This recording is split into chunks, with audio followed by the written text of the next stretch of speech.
Ladies and gentlemen, turn off the lights and close your faces as I wrap you in the cozy little blanket of a story. A story as heartwarming and soft as a mother's kiss. Or is it? This is a dinosaur. To be specific, a Tyrannosaurus Rex. His name is Manchuro Poliore de Honos Fonderitostein, but we call him Steve. Steve lived a normal dino life, in his normal dino home, with his normal dino back taxes. But that all changed for Steve one day. The day the giant meteor came. Oh no! Steve looked at the big blue sky and he was all like, hold on to your butts, and then boom! When the meteor came down and the blast was all zoom, zoom, zoom, and the crashing boom, and the fires boom, and the rocks fell down like bullets and shards of broken dreams. And then Reginald came upstairs and he was all like, oh dear me, I do believe we're in quite a spot of bother. And then everyone was like, really? What ticked you off, genius? No more back taxes for Mr. Dorito Stein, because he was dead. Oh no!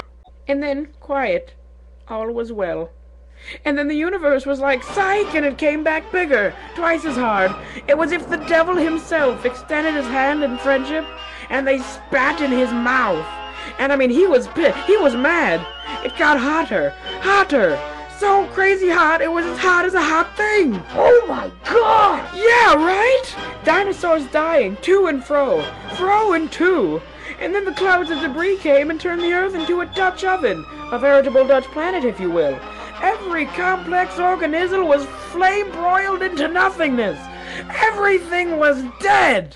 And that's how the story goes, as told in the fate books of, Fate.